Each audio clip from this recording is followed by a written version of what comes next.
Progress. We do not have Christian today, correct? Okay, great. Okay, then I will call the meeting to order. Chair Roman, Present. Vice Chair Willis, Present. Board Member Ulinskis, Present. Board Member Eagleson Chesowich, Present. Board Member Pease. For the record, we have quorum, Board Member Pease absent, and noting Councilmember Liu present or here. Great. Are there any changes to the agenda? No changes planned for today. Perfect. And then do we have any public comment for items on or not on the agenda? To the chair, I have received no public comment cards or requests to speak via Zoom at this moment. Great, thank you. Then we can move on to the first item on the agenda.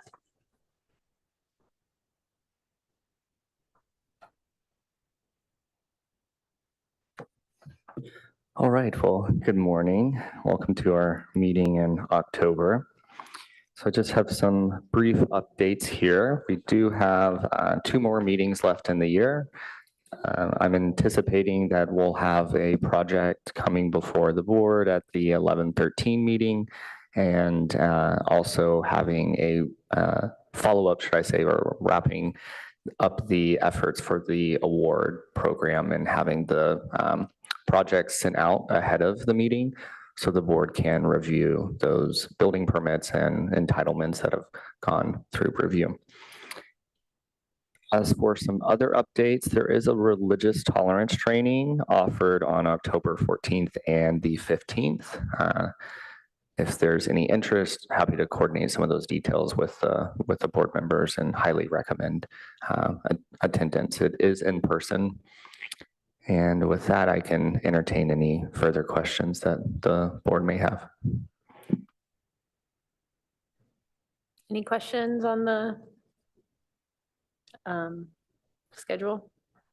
Okay. We can move on.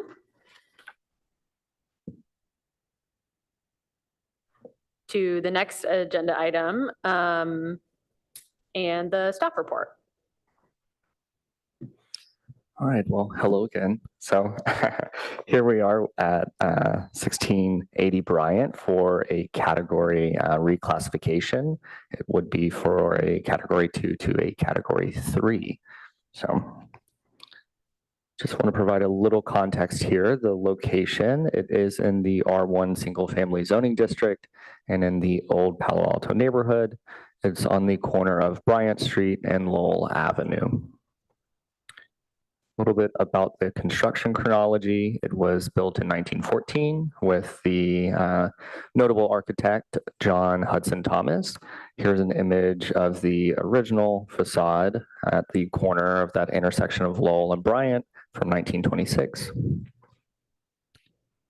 if we look through some of those Sanborn insurance maps, there is an image from 1924 showing the original residence on the left-hand side. And in 1946, a subdivision occurred that also involved the demolition of a 1-story wing between the two-story masses, creating what was at one time 2 separate 2-story residences, as indicated on the right-hand side. Moving further in time to the 1990s and 1997, the southern portion of the residence, addressed at Lowell Avenue, was demolished to construct the current residence at that location. And I pulled an image here of the current building footprints. And since the demolishing of that southern portion, the residence at 1680 Bryant has not been associated with a neighboring property and has stood alone as a portion of the original structure. So a little bit about the architect. It is John Hudson Thomas. He was an eclectic architect. whose work shaped residential architecture in the San Francisco Bay Area. There are some associations with Julia Morgan, with the majority of his work occurring in Berkeley. And I pulled one of the items listed on the National Register here on the screen as well. The current structure was in the prairie architectural style, and it's a little uncommon choice for California residential architecture, mainly drawing, inspiration from the prairies and the grasslands of the Midwest. Some common elements that you can find in this architectural style are strong horizontal lines, low-pitched hip roofs with wide eaves, use of natural materials, whether that's wood, stucco, brick, stone, and bands of casement windows and open interior spaces, of which the current structure has many of these elements. So on to the historical significance. In 1978, the property was evaluated and it was listed as a Category 2. In the packet, you have the original DPR form that listed both addresses of the 275 Lowell and the 1680 Bryant. Unfortunately, in 2000, when or thereabout, should I say, with the Dames and Moore survey update, that was only looking at any of these structures that were previously identified that were either potentially eligible for National Register listing. So there was no cleanup, if you will, to the inventory at that time. So that coincided about the same time as the 1997 demolition of the southern portion. So for the sake of the inventory, the 1978 form has continued with its listing of the Category 2. And that is a major building. And that means a building, it is of regional importance. Perhaps it's been a notable architect or a fine example of a certain architectural style. And those can have some modifications to them, but in essence, the original integrity and character is retained. So in July 25, of this year, Page and Turnbull prepared a historic resource evaluation for the property and found it was individually eligible for listing on the local inventory under criterion 2, 5, and 6. There is a more detailed analysis of that provided in the staff report for each of those criterion. And the proposal before the board today is the reclassification of the Category 2 structure to a Category 3. So this is an interesting request. I would say that we have not seen in recent years a declassification. Oftentimes applicants are requesting to move up in the inventory, either through rehabilitation projects that might restore certain integrity or characters to a given structure. So considering that the 1990 demolition occurred and of the southern portion, there's only a fraction of the original structure that remains.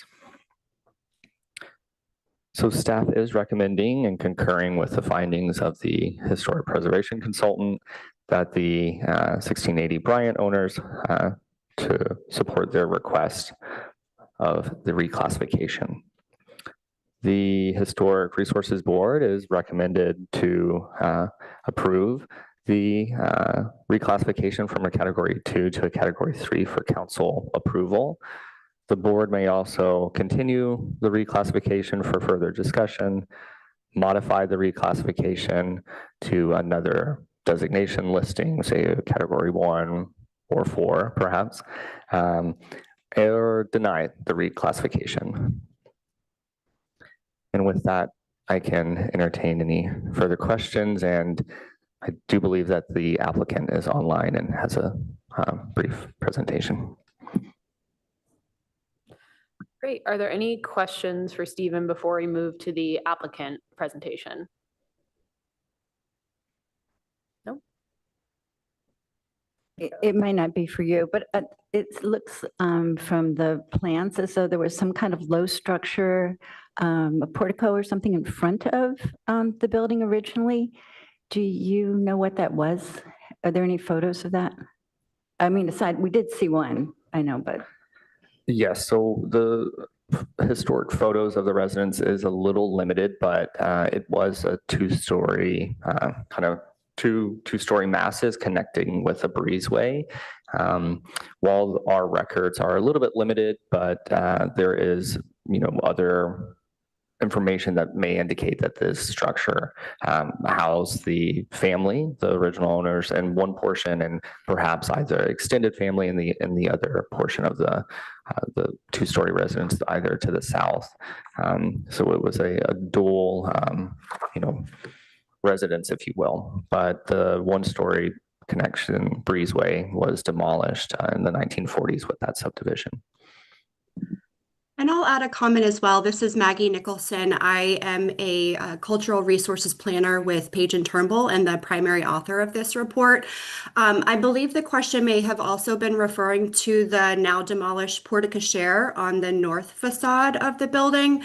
So that yard area does retain a semicircular driveway. So based on the original Sanborn map, as well as early photographs of the building, there is some sort of projecting feature on that side of the building, most likely a porte cochere that would have been used for cars to pull under, so that people could exit and enter their vehicles without under the cover or the protection of a roof.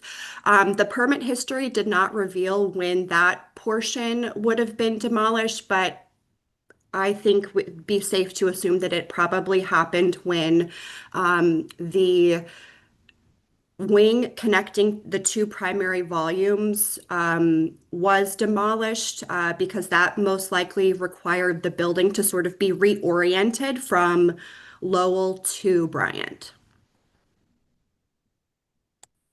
thank you. Great, let's move on to the applicant's presentation then. Hi, good morning to the board. My name is Megan Padalecki. I'm representing Stanton Architecture, who is the ownership team's architect for any improvements at the property. We don't have a presentation to prepare. We are, though, in full agreement with the findings of the HRE as prepared by Page and Turnbull and in collaboration with Stephen. Thank you all for that. I will just mention briefly the intent of the owner in seeking this reclassification is to provide the maximum flexibility in any further improvements to either all or portions of the property for bringing it more into the standards of current habitation for their use. And no further comments, but we are available for questions. Great, is there any additional public comment? Great, can you submit a speaker card? Yeah, you'll need to submit a speaker card.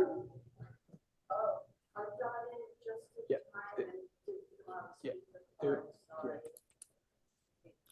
Yes, please. You'll need to fill out a speaker card. I don't know if she can do it after. Can she, is that allowed? What was that? Can she do it? Can she fill it out after? Yeah. Okay, Yeah. okay, great. Yeah, if you just grab one and then you can introduce yourself.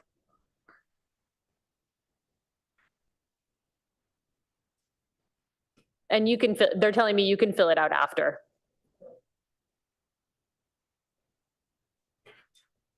Yeah, you can fill it out after if you want to introduce yourself. Okay, Thank so, you. I'm Marie Bromer.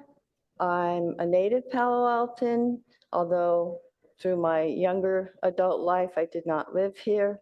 I'm back in the family home. It's a block away. This frontage of this home is Can you speak incredible. into the mic Oh, a little bit sorry, more? Sorry, Thank I'm not you. used to- Is this good? Yeah, the frontage of this house, I drove by it on the way here, partly why I'm late. I don't know. I don't know the term, but the architecture maybe is Art Deco, something like you might see in San Francisco. It's unique and should be preserved. And my neighborhood is continuously under construction and digging underground for living quarters, including both the houses on either side of me. I had an oak tree die that Leon Dolezal said was over some years it took for the tree to die. It was a big mature tree. So I'm not at peace with how the city handles supposedly the development department decisions on how homes are demolished or remodeled. Some are okay, but not this one. This one's very special. There should be pictures, especially of the frontage, and it should be preserved. That's my opinion. Okay? Thank you. And can you state your name yeah. for the record? Yeah, Marie Bromer. Marie Bromer. Uh-huh. Do Thank want me you, to Ms. spell Bromer. Bromer or just? When you write it on the card, they'll record it Yeah. for the notes. Thank you. Okay, thanks for listening to me. I had an appointment offered to me, and I'm like, no, I have to do this. Here's my calling. We appreciate it. We do appreciate it. Thank you. Okay, are there any questions from the board? I read through the report and the description of the property. And I understand that that one wing of the building was removed and what's left is a fraction. I was having a hard time understanding what changes over time have happened to the portion that remained. Are most of the materials and details original, or has the remaining part been altered? I can begin to answer that, and I think that Maggie can jump in as well. But we, based on records, a majority of the structure still holds its integrity and is intact. There have been, some sustained renovations or remodels, if you will, to the structure, notably in that location where the connecting one-story wing was on the structure. I believe that in the report, you probably noticed some glass blocks in probably what would have been the opening connecting to the two structures. It looks also like there's some clear corrugated material on the back of the detached garage. I don't imagine that that was original as well. That's correct. There's some more contemporary arbors that span behind the detached garage, as well as a side entry that sort of overlooks that garage area. Those are not historic, neither the wood structures or the clear corrugated panels on top. Thank you.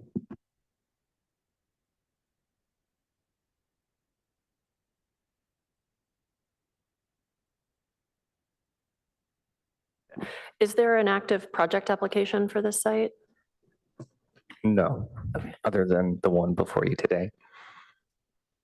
So no like remodeling plans have been filed or anything? So There's been no plans filed for the subject property.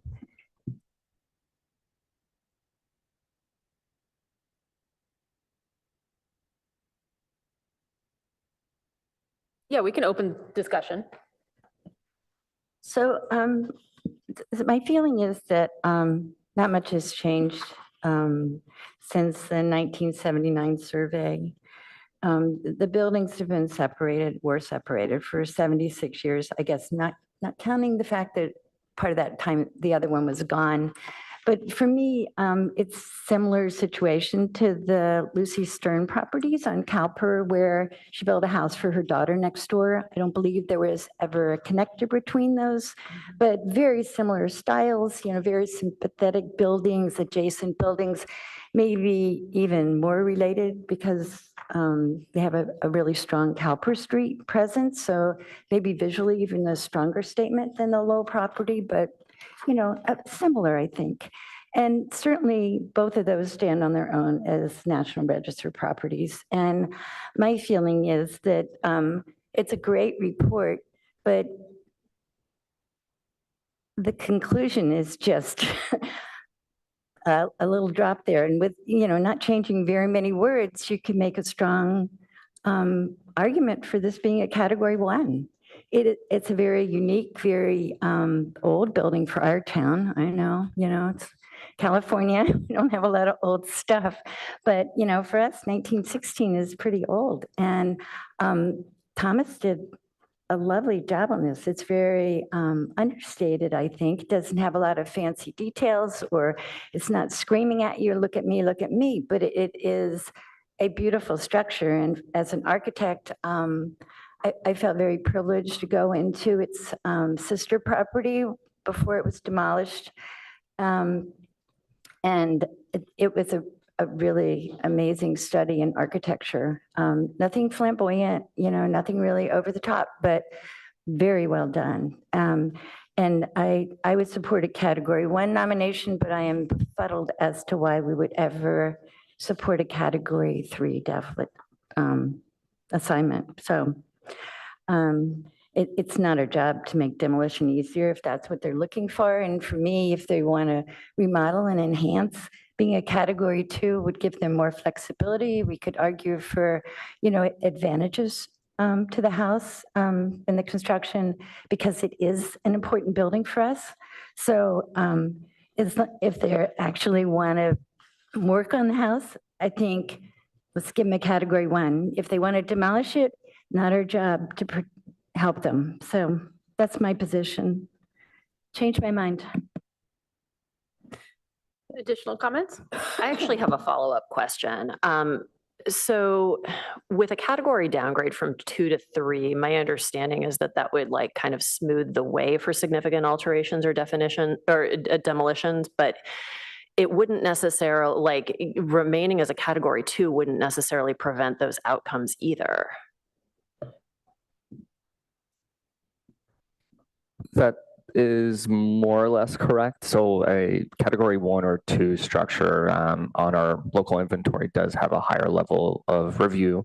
Of course, if it's a discretionary permit, say 2-story development or an addition, that's subject to our individual review process. And, CEQA would be applied as well.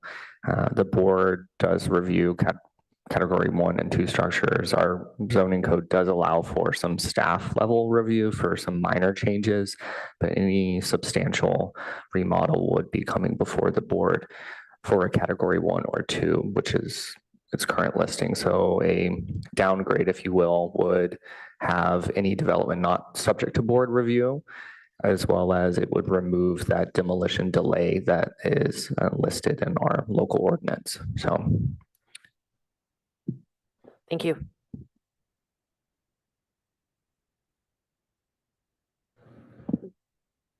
Further comments or questions? Well, I agree that it is a special structure, and I've seen lots of category 2s and category 1s that have a lot of very similar stylistic homes in the different neighborhoods. And this one is unique, and it would be odd to me to declassify this one from category 3 to, or downgrade it from category 3 to category 2.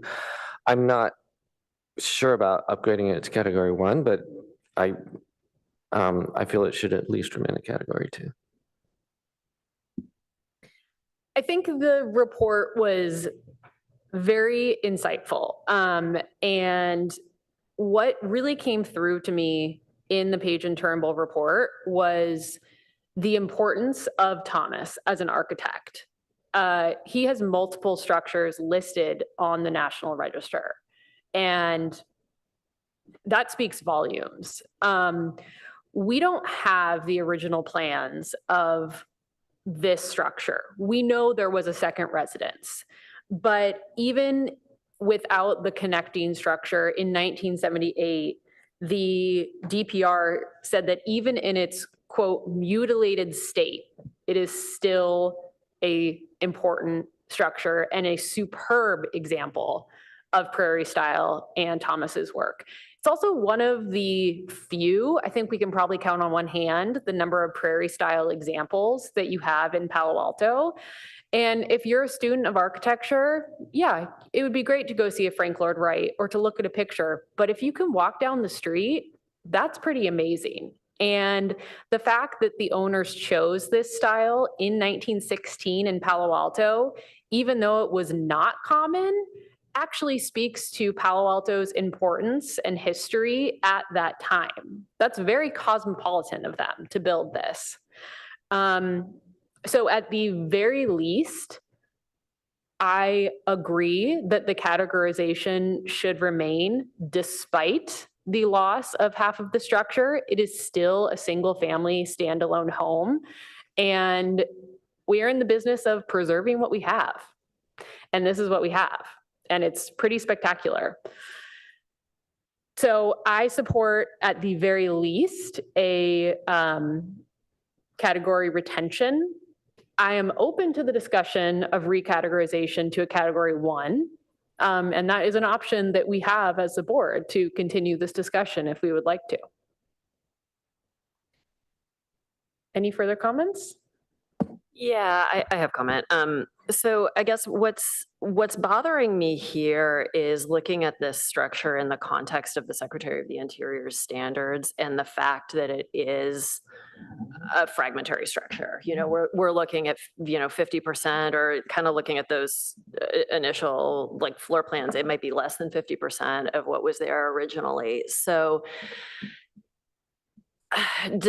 despite the fact that it is really architecturally wonderful, I am concerned that it has strayed too far from the original building. And therefore, when it's looked at simply in reference to the standards, not in reference to like its significance in the community, how great it looks, how significant the style is, I'm concerned that it doesn't map onto those standards. And that's where my sticking point is. I actually think that the downgrade may be technically appropriate, although I am not enthusiastic about that. Stephen, what's the square footage of the house? I'll have to check on that. I don't know the number right off the top of my head. But while we were on the discussion about perhaps what would be in alignment with, say, the board's findings for a reclassification, I just want to direct our attention to a category 2 and category 3 and 4 definition that we have. So a category 3 or 4 contributing structure means a building or a group of buildings which are good local examples of architectural styles and which relate to the character of either neighborhood groupings and scale, materials, proportion, or other factors. A contributing structure may have had some extensive or permanent changes made to the original design, such as inappropriate additions, extensive removal of architectural features, or wooden facades resurfaced with other materials. And in this case, the permanent change to the original design is the removal of that one-story connecting wing, as well as the southern portion of the structure. So I believe that's kind of where the conversation was centered on, of just these findings listed in the code from the preservation consultant's opinion as well as staff's. So I have a question that relates to that. We know that there was a connector between the two houses, which were Thomas's design. We do not know that the connection was part of Thomas's original design because we don't have his original design, correct? That could have been added by the builder.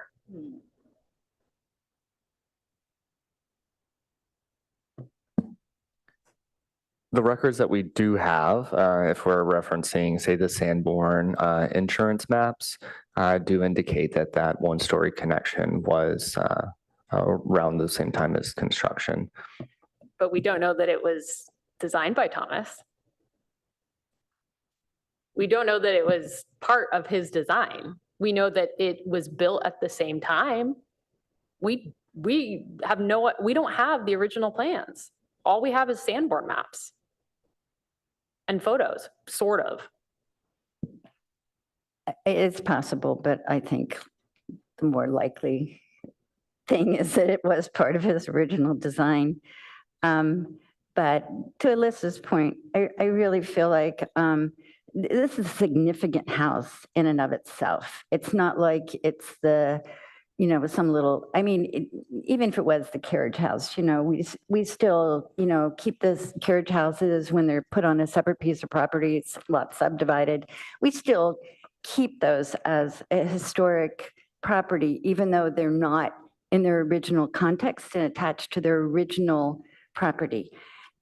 So for me, it was separated long ago in, like 1949.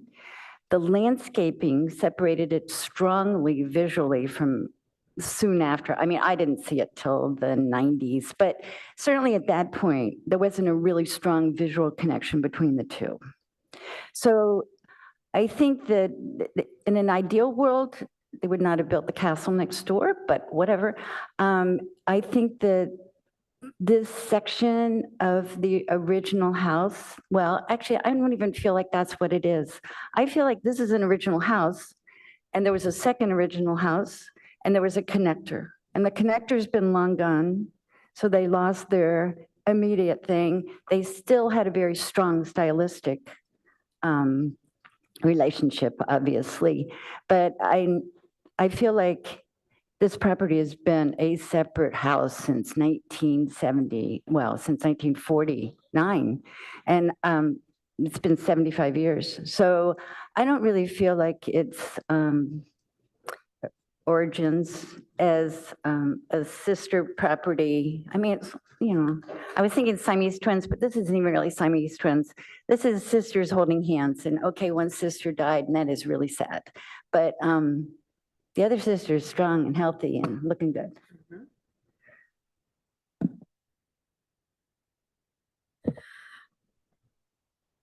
I'm trying to see if there's any examples of John Hudson, I'm sorry, that's not, yeah, John Hudson Thomas building two houses on one lot, because designing, thank you, not building, designing. I think that would be helpful information to know, so that we can definitively say, oh no, he designed it this way, but we don't know. Do you, Stephen, have any other examples? If I may request that perhaps Maggie can lend some insight on this.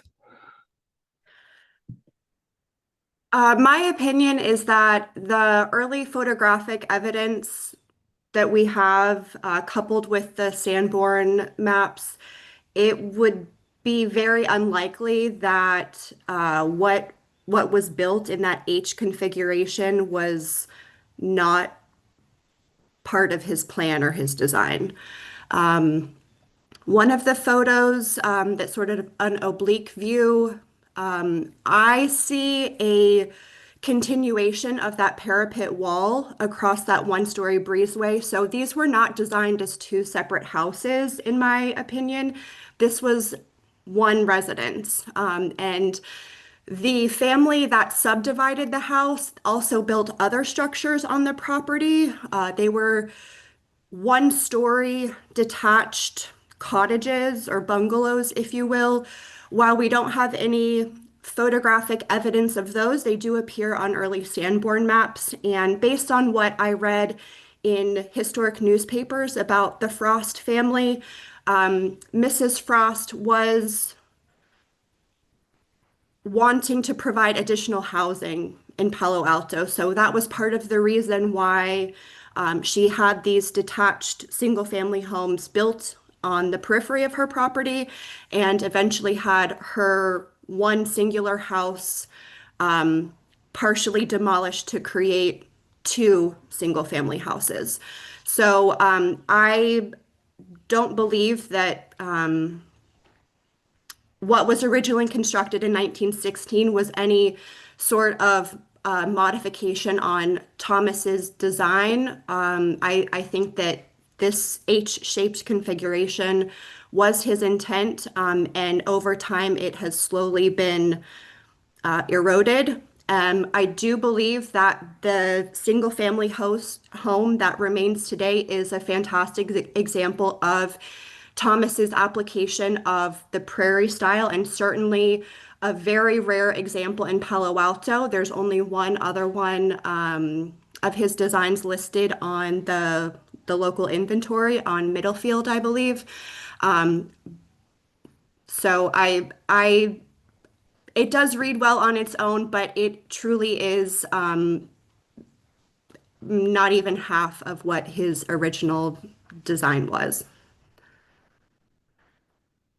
Thank you, Maggie. That's helpful.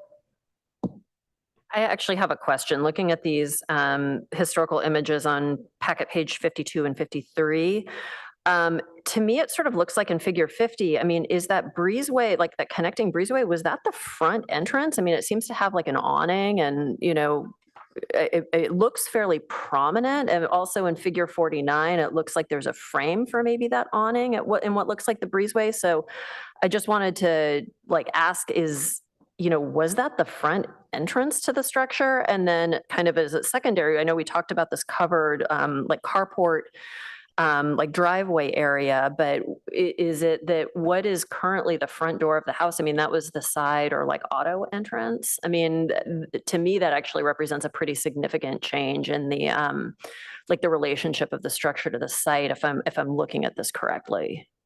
Yes, that is correct based on our research and the photographic evidence. So when you look back at early city directories for Palo Alto, the primary address was actually 275 Lowell. So when the connecting portion was demolished, that's when you start seeing dual addresses. So the southern portion that was demolished in 97 was 275, and what remains today is 1680 Bryant. So like I mentioned earlier, this did require a complete reorientation with the primary entrance gone. Both sections had to be reoriented. So in my professional opinion, what probably happened was that the recessed door that is currently the primary entrance was always there, but it served as your secondary or auto entrance. So by the removal of the porte cochere, there's still a recessed entry, but what was once a side entrance became the primary entrance. Okay, thank you. All right. Any further discussion on this agenda item? I need to go ahead and make a motion that we retain this property as a category 2 on our current inventory because it's a beautiful example of Thompson's, John Hudson Thomas's architecture, sorry.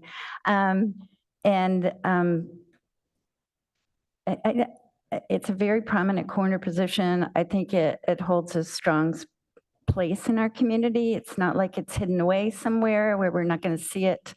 And I do hope if they come through with construction proposals that we will be able to help them, to enable them to come out with a good solution for, you know, what they want and also maintain the historic structure. And if there's, you know, maybe it's a good time to test out a few incentives on this one. I support retaining it as a category 2. Can you restate the motion just? Oh, sorry. That's First part was the motion. So the motion is that we retain this property as a category 2.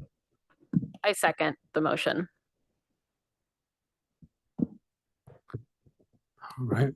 Board Member Ulinskis?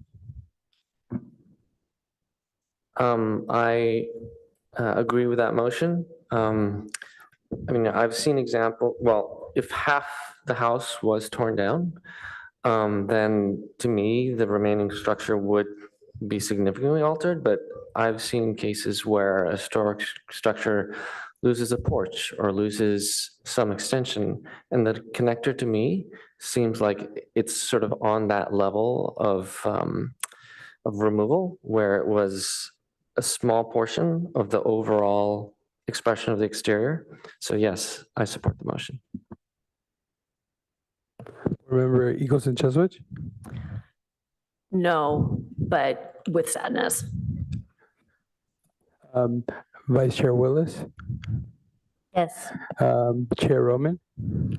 Yes. Motion carries 3-1 with Board Member Pease absent.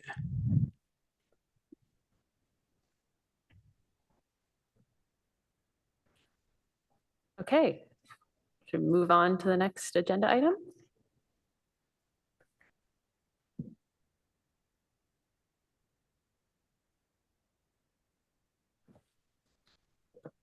Which I think is approval of minutes. Thank you. Are there any changes or notes on the August 28th meeting minutes?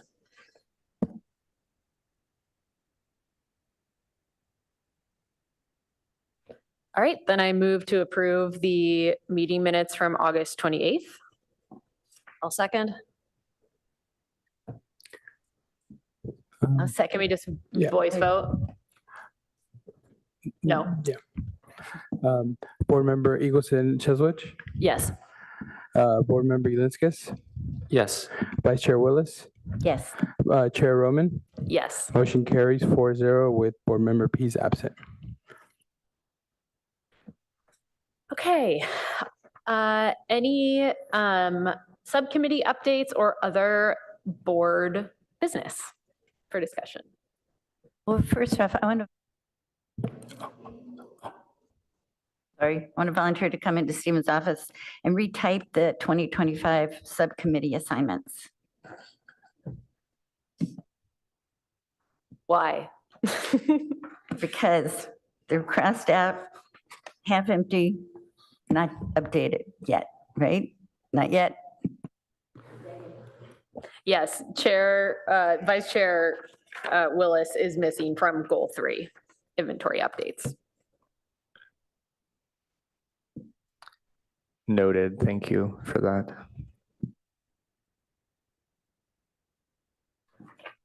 Do you want to provide an update on our subcommittee? We've been working on our inventory update. And of course, you know, the funky original version's just not going to do for us. So we're going full on spreadsheet here. And I meant to print it out for you, but I will send Steve, you know, like a first page of this. And if you guys would look at our columns and see if things should be not included or included. So we've done street and street number and category, year constructed, district, the architect, the builder, the California Register, the National Register, the year it was added to the inventory, when it was demolished, and notes, which are typically like its historic name. So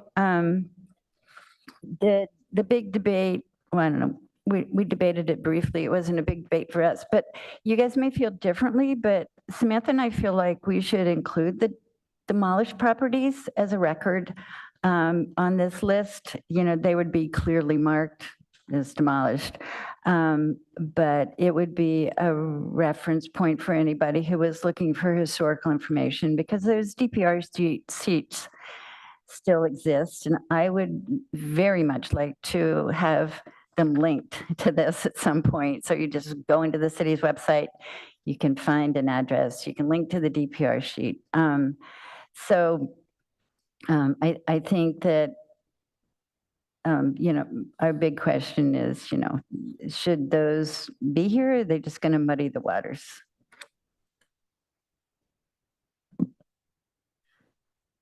Any other subcommittee updates or questions? Well, I don't know. It's not agendized, so I don't know if we can do discussion, I think.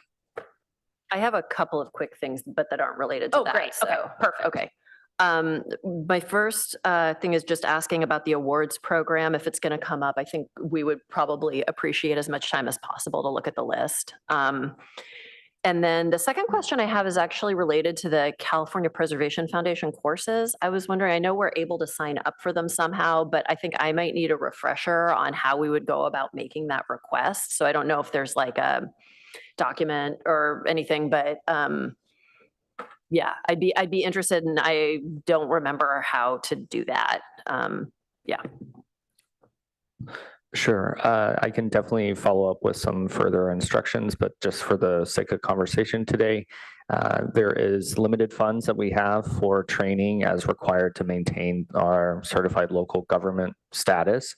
So there is, some availability that we could pay for some of those courses that do come associated with a fee. As for other trainings offered, there are myriad of training courses that are offered at free to little to no cost. So definitely if there's any interest in a particular course, please direct that to my attention and I can follow up with our financial team to try to get that covered. So from what you say, Stephen, you might have more access to a list of free classes or courses and that we don't. So if there is some way to share that information, maybe twice a year or something, that would be great. There is a listserv, if you will, that you can sign up for, or anyone can sign up for at the California Preservation Foundation. And that does come with email blasts of upcoming courses, and in the information of said courses, it details the cost, if any, of any of those trainings. So, but happy to forward any of those over to the board emails that I have available. Okay, maybe you find especially good ones, but I will check out the Preservation Foundation website. Sometimes I just don't look hard enough. I did notice that you sent us the California Garden and Landscape History Society's conference information. Is anybody from the city going to that? To my knowledge, no. Did they offer us any free access because they're in town? To that question, I don't know the answer. I can definitely follow up though. So. I think somebody should go, but it's $500.